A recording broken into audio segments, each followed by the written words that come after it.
Yeah. Hello, everybody. Bitches Be Ballin' is back for our second ep.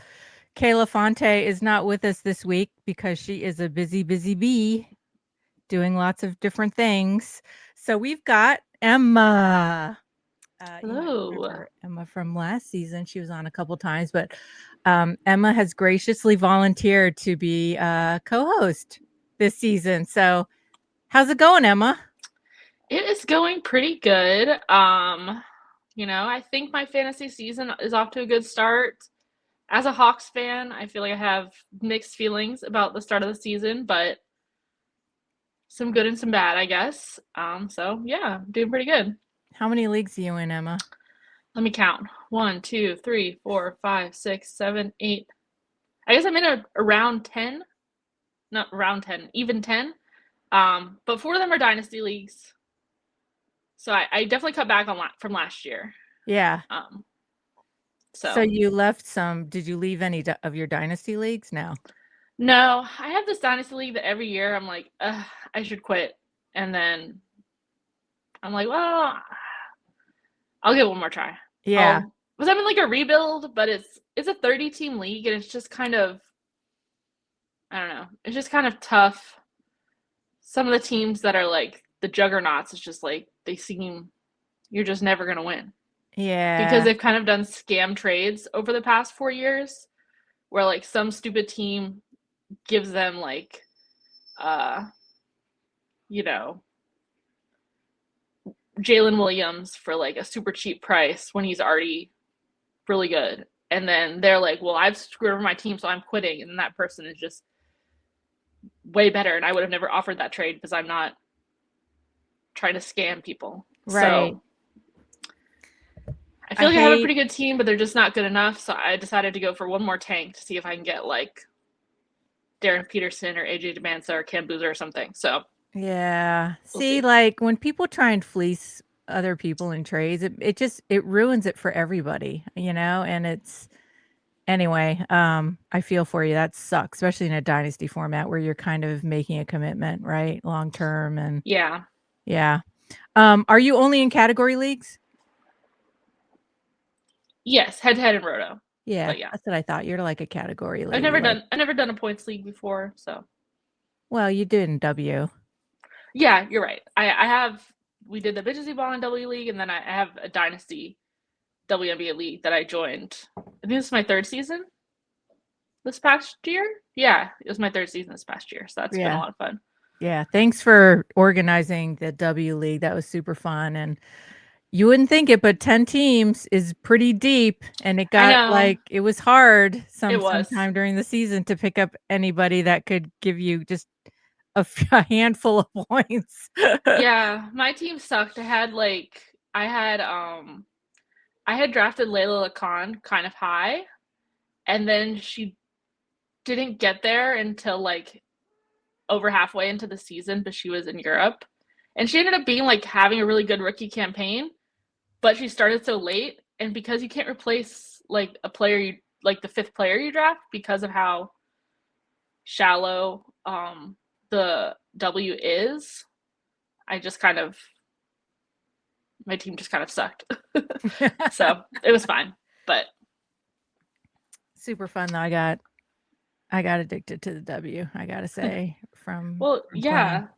It You had such a fun first season for the Valkyries, so Yeah, and it's just I'm just sold on the concept. It's like every game, every player was fighting for every loose ball, for every rebound, and like it was just a lot of energy and hustle that you just don't see a lot in the it NBA. it is easier with the shorter schedule. Yeah. It's like you can uh, have more energy.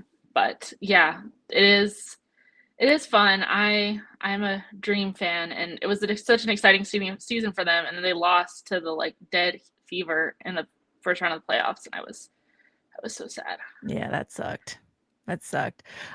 So you introduced me to auction draft this year. And so we were in auction draft league together, and tell me how you think that went. Like I thought you were drafting a pretty good team. I think Booker was right. Yeah, what is this, Zanzibar? Yeah. Yeah, So Zanzibar. right now I'm looking at the standings. You're in first by a lot, but I'm in third, so I'm right behind you. Yeah, I feel pretty good about my team. I was looking at your team yesterday actually, and I feel like you've just played the wire like crazy well. Like you have so many players on your team that there's definitely no chance you drafted Colin Gillespie. For um, show. so yeah, my team's biggest trouble right now is Jalen Green, which I just read he's gonna miss 6 to 8 weeks. So it's just, Yeah. I don't have any other injured players, so I can just hold him. But definitely a bummer. But yeah, it was a fun draft. I really love auctions. I actually am in 3 auction leagues this year, so like half my redraft leagues for auctions. Um, I think it's my favorite format to draft in, but it's the most nerve-wracking. oh yeah, I get so I get so nervous before. Like, do you do any special kind of draft prep when you're doing a auction? Yeah, I use Basso Monster for my drafts and I use it for the auction too, but I don't for whatever reason, I don't know why I started doing this. I like download the Basso Monster data before the draft and I put it in a spreadsheet and I well, not to give away all my secrets. My goal, I put like a goal number that I want to spend on players, which is like 3/4 of the dollar amount that they have in Basso Monster. And obviously, you're never going to get likely like someone like Devin Booker for 3/4 of his value. But I try to get players closer to that number if I can. And um, I don't know, for whatever reason, I like to have the backup spreadsheet for the auctions as opposed to just having the draft tracker. And yeah, So do relying on you those like separate calculations. I cross them off. manually? Yeah, Which I exactly. guess you can do with an auction because things are just moving slower, so you can keep up. Yeah, I never do really live snake drafts. All my snake drafts, except for the, Vision Bong last year was like probably one of the only times I'd done a live snake draft. Yeah, so you do slow drafts a lot. Yeah. So the Yeah. slow drafts, yeah, you can be as slow as you want, obviously. But yeah, and then I always in the auctions, I'm always trying to bid people up Mm-hmm. to get money out. This is the first year I've ever had a team where I would say I had like a star. Like my other auction head to head, I have Wemby because he went for like $3 or $4 under the valuation he was on Basso Monster. And I was like, well, usually he goes for like way too much money. Like Wemby, Jokic, Shea, Luka, I feel like they usually go for what I would say is Like too much money, 70. Yeah. like 75 or something Yeah. like that. And I got him at like, I don't know, 68 or something. Yeah, 69. So I felt like, and he's obviously been awesome. So that's turned out well. So how was the rest of your team then on the Wimby team? Pretty balanced? Yeah, I ended up trying to go pretty balanced. I almost took it too far. I wish I had gotten like one extra like player in maybe like the 50th best player in the league range Hmm. because I ended up having like $15 left to spend on.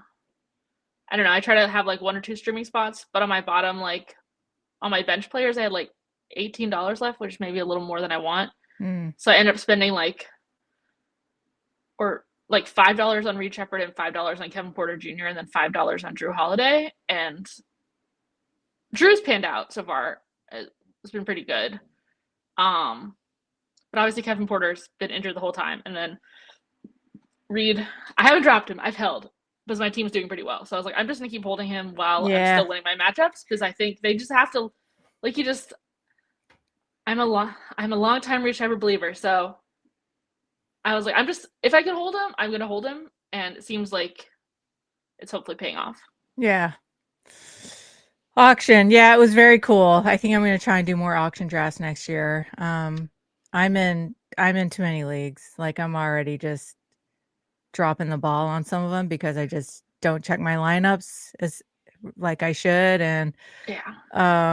yeah, 12 is just too many leagues to be in, but c'est la vie, live and learn.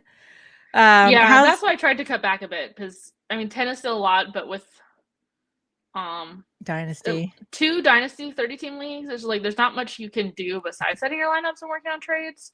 There's like rarely ever a player, and then one of my dynasty teams, I just don't have any players that I want to drop because they're dynasty assets even if they're not good. So I'm like not streaming at all, which is bad. So I'm trying to make a consolidation trade, but I like can't just be like adding random players Yeah, till I can make another trade. So yeah.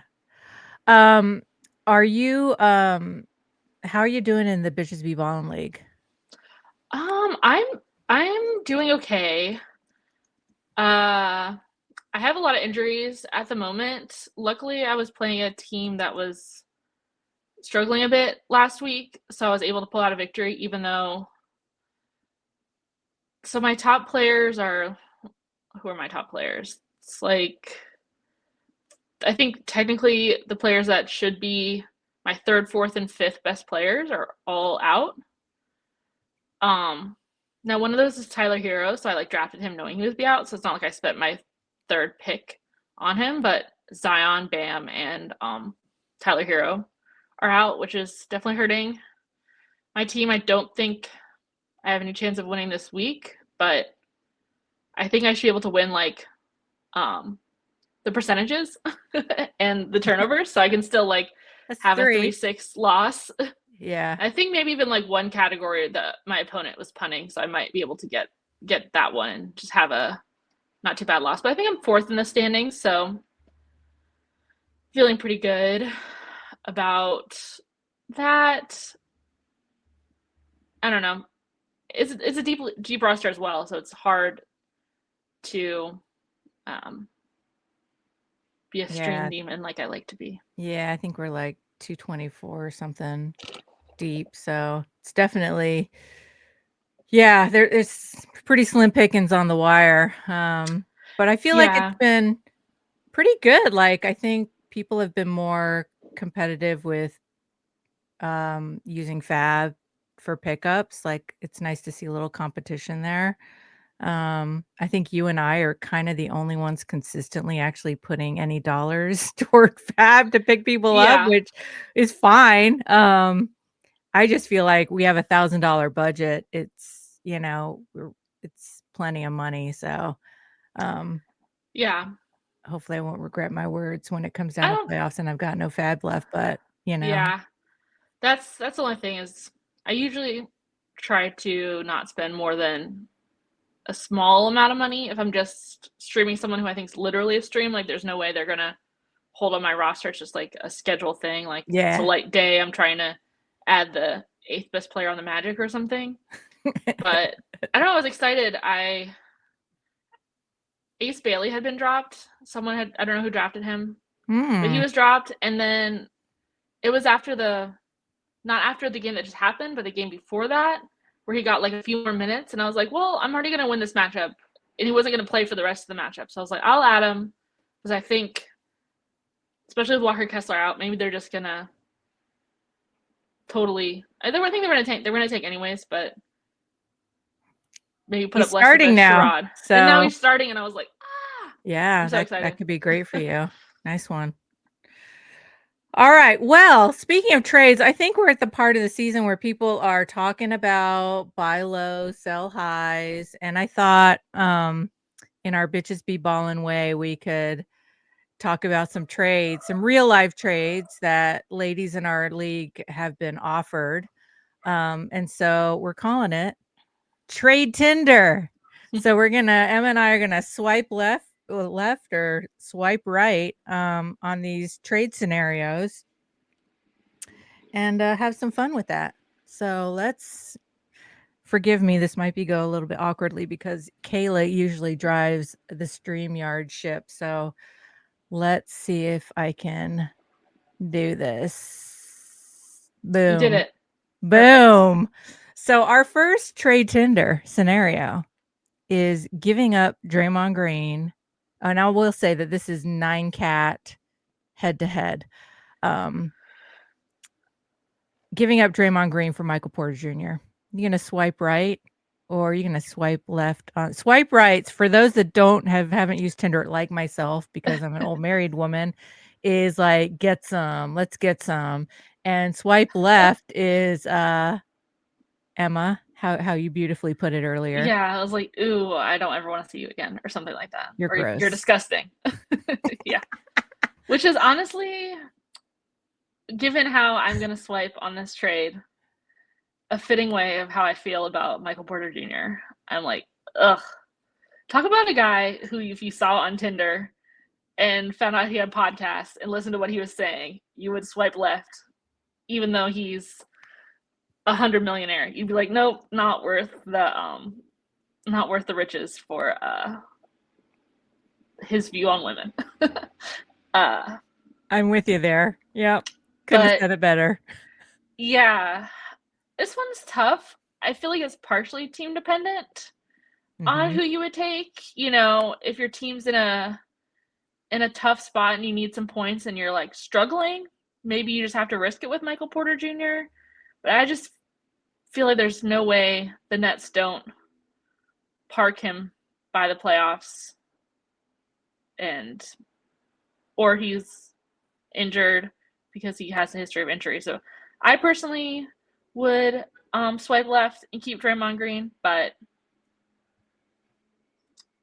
Yeah, I'm swiping left on this. Draymond, a lot of people don't like Draymond come draft time, but I've well, one, I love the Warriors and I watch the Warriors more than any other team, so I know how key of a player Draymond is on the team, and I mm-hmm. just know that like he just gives you so much upside across multiple categories. So, yeah, he's old, and yeah, he could maybe sit back to backs, but I just feel like the value of Draymond is so much greater than Michael Porter Jr. on a flailing Nets team. So yeah, we're swiping left. Yeah, I just looked it up. I have Michael Porter Jr. I mean Draymond Green on 4 out of my 10 teams, so There you go. I'm all in. There you go. All right. So next one, giving up Dante DiVincenzo for Jabari Smith Jr. Again, team dependent, most likely. What works best for your team, but say that you're just looking for a balanced roster. What would you do? I'm swiping left again. You know, the Rockets just have so many forwards that I just have a hard time seeing Jabari really breaking through, even though he's had a strong start to the season. But on the opposite end, the Timberwolves have so few like ball handling guards. Mhm. Like they were playing Bones Highland at the beginning of the season. That was crazy. I was like, how is Bones Highland even in the league, let alone getting minutes on a contender? Um, so I just think Dante is like so essential to the Timberwolves. Where like if Jabari's playing, I mean, at the same time, I know Dante when he's playing bad, he doesn't get as many minutes, but I just think Jabari just has a cap on how many shots he can get, how many rebounds he can get, just because of so many other um, interesting forwards on the Rockets. Yeah, and this early in the season, it's like I feel like the Rockets are still kind of figuring their stuff out. Like, Mm-hmm. I feel like KD is maybe deferring a little bit to Şengün just to sort of because that's the kind of player he is, and they're winning. Yeah. So it's a little bit of a murky situation versus Minnesota where, Dante was starting a little bit last year. Mike Conley is obviously super old. Yeah. So they're dialing him down. And so Dante just seems like he has more of a stable role. And we know like what he can provide when he's playing really great, and he's Mm-hmm. fairly consistent, big It's more with the caveat, but threes and steals. They can be like yeah, a little game to game, a little unreliable, but yeah, as like an overall performance across the year or even across a week, I feel like yeah. it's consistent All right, we're enough. swiping left on this. Next, giving Cooper Flag, getting Tari Eason and Cedric Coward. I think you just got to, I would not be giving up Cooper in any of my leagues, really, unless I was getting someone that I thought was going to be like a lock at a top 25 player. Cooper has finally been freed after 4 long months under the leadership of Nico Harrison. So he can now spread his wings and fly, and maybe they can make a trade so that he has some players that'll allow him to be the positions he's meant to play on his team. But either way, I mean, he was, if I'm remembering correctly, had a really good game last night, like maybe one of his best games so far. It was his best game, yeah. Yeah, so I just think, you know, they're already playing Brandon Williams and D'Angelo Russell more so that he's not forced into this like point guard role that he obviously is not meant to have. So I think swiping left, never giving up my Cooper flag. Yeah. I drafted him in half of my 12 leagues, so or basically half. And so I'm all in on Cooper. You know, I reached for him at early 3rd round just because he had so much upside, and I love the direction that they're taking with the rotation now with Christie, Williams, Coop, PJ, Gaff. I mean, AD's not back yet, but you know, I think Max and Brandon are pretty solid at the 1 and 2. So, all right, I think the next one is also another Coop. Yeah, Cooper for there was a Jaylen lot Brown. of people trying to get Cooper flag. You know, Yeah, they're trying to get people's Cooper flag because they know he was having a slow start and maybe someone would panic. And he's obviously, you know, is already less than a month into the season, showing that he is gonna be really good. So yeah, I think these were a few buy lows here. Jaylen Brown, it's like I don't know what to make of the Celtics, man. I feel like Josh Minot is like getting minutes one day and then not getting minutes the next day. I'm a little bit confused. I mean, Peyton Pritchard's been god awful. I'm actually sitting. I drafted a lot of Peyton Pritchard. Yeah, I'm actually sitting him in my locked on matchup this week because his percentages are just fucking tanking. So, Jaylen Brown scares me. Yeah, I drafted Peyton Pritchard because I thought he would play through the whole season, even with the Celtics tank, just because he's younger. He probably and they have to will play someone. So that's why I drafted Peyton Pritchard, but I didn't really draft any Jaylen Brown or Derek White because I was just like, the Celtics are maybe even a little better than I thought they would be to start the season without Tatum and without Drew Holiday and without Porzingis and without Al Horford. But, you know, one Jaylen Brown, Derek White injury for like a week or two, a few weeks, they're gonna totally bottom out. So yeah, I'm gonna hold on to Peyton because you just never know, and I do think they're gonna play him. So I think he's just probably freaked out in his new role. I don't know. Yeah, sometimes the shots just don't fall for a while, and then they do again. Yeah. So. All right. Here we got 2 for 2. Minot and Draymond Green for Pods and Michael Porter Jr. As you can see, it's probably the same manager trying to get Draymond Green again. So yeah, swiping left on this. Yeah, it's just like the upside of Minot and 9-Cat. You know, Brandon, sure, it only takes a Steph injury to elevate Pods' role on the Warriors. But again, Michael Porter Jr. on a really bad Nets team that has lots and lots of youth. It's just, there's too much risk there. So, yeah. Yep. Totally agree. Keyshawn George. I think this was happening when he was pretty red hot. Yeah. And then you get Eason and Kata. This one is definitely a little more interesting. Yeah, agree.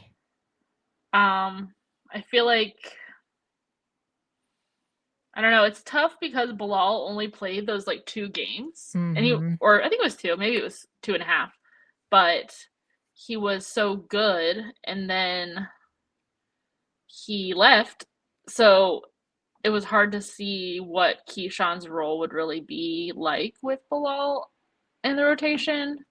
And now CJ, the last 2 games, is just fucking taken over. So, you Yeah, don't really that's been know crazy. what's gonna be happening night to night with the Wiz. So this is an intriguing trade for me.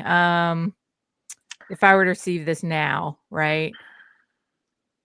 I would probably still stick with Keyshawn myself. I'd probably Yeah. swipe left. Yeah. You know, I like Tari. He's obviously, again, it's like the Jabari Smith thing. I think he obviously has a better fantasy game than Jabari, but there's just so many players on the Yeah. Rockets that are Yeah. forwards, and same with the Celtics and centers. And Neemias Queta isn't the greatest NBA player of all time. So yeah, I think I'm Yeah. swiping left still. All right. Reed Shepherd for Anthony Simons.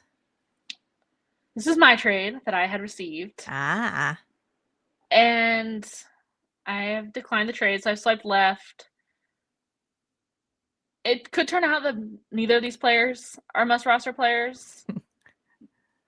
But I think I don't know what's going on with Anthony Simons. It seems like the Celtics traded for him they didn't really trade for him. He was just the salary they got back to get off of Drew's contract.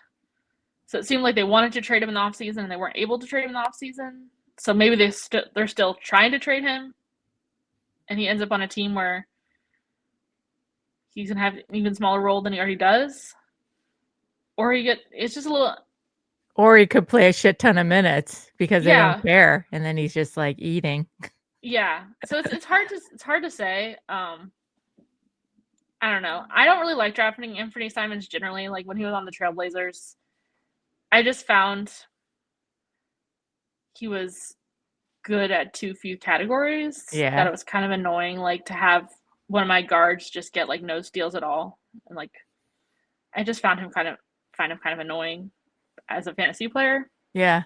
So again, I'm a big Reed Shepherd head, so I'm gonna swipe left. All Keep my right. Reed. All right. Giving up Tyrese Maxey and Franz Wagner for Jaylen Brown and Austin Reeves. I mean, Maxey's been incredible. Top 5 value. Franz has been maybe a little bit disappointing. Jaylen Brown. And Austin Reeves was just amazing to start the year, and then he got injured. He's back now, though, and he'll probably maintain, like, pretty good third-round value, I imagine, third, fourth round value. So, yeah, I think it's, like, I think it's a swipe left just because of Maxey is like the Sixers are winning, and It's he's leading crazy. that Definitely team. did not expect that. Did Yeah. not expect them to be this good. So, I think Edgecombe has been a real great surprise for that team. I think they're just super motivated, and I think Maxey has a lot to do with it. So, but if the Sixers weren't winning, and they're resting some guys, then for sure this trade looks way more interesting, especially with the Austin Reeves component. But things are If the what Celtics they are. had Jason Tatum, I would definitely I wouldn't be so scared of having Jaylen Brown on my team. But Yeah. my only worry with Maxey is he's playing so many minutes a Mhm. night that it just he feels like he's at risk for getting injured Mhm. more so than most because of that. But hopefully not, obviously. Yeah, I mean, if they're smart, they'll dial down his minutes a little bit and maybe play a little bit more of the other guys like McCain. Yeah. All righty. Avia for Herder and Barrett. Yeah, RJ Barrett was another player who had like a really hot start to the season. Yeah. Which is kind of crazy, given how many higher usage players the Raptors have. Yeah. He's playing great. But it just feels like, what is this, RJ Barrett's like 6th year in the league? It just feels like kind of, I don't know. For his sake, I hope it sticks. But it just feels a little like a hot streak and not real. And either way, Denny's already better. So even with RJ Barrett on hot streak. So Yeah. I'd be swiping left on this one. Alrighty. Booker and Cornette for Amen Thompson and Khalil Ware. This is in a 9-cat roto league. Okay. So I like roto leagues a lot. My kind of strategy of who I play in roto is I try to only be playing games that are like top 100 players. So to me, Luke Cornett, I guess we'll see if he plays more. He obviously was injured, so it's tough to kind of really get what his role is going to be. But I just have a hard time thinking he'd be a player I'm going to play every night in roto, and only would play him when Wemby's out. And Khalil Ware is honestly on the borderline for that as well with Bam. He's more likely to play. Well, they could both play with the star in their same position, but so for me, it almost is more just like, is it Devin Booker versus Amen Thompson? I'm kind of not worried about the bottom two guys, so I think I'd be swiping left to keep Devin Booker. Yeah. This was a trade that I received in my the Besperis Friends and Family Roto League. And this guy really wanted Booker. He was giving me a few trade scenarios for him. And I'm just like, listen, Booker was my first draft pick. Like, Yeah. I'm not gonna so easily give up on my first draft pick. Like, I made a very why would you give conscious up on him when he's decision. good? Yeah, and he's been really good. It's not a fucking sell high situation. So, and if anything, Amen Thompson is a big time buy low and has been for the season the so trade far. doesn't really make sense. Yeah. And then lastly, we've got another Booker scenario, giving up Booker and Modest Buzelis for 3. Amen Thompson, Nick Claxton, Jabari Smith Jr. Again, this is like the same kind of thing. Like Buzelis is showing some value. It's not runaway, but he's steady. And then, of course, Nick Claxton is on the Nets, which we've talked about.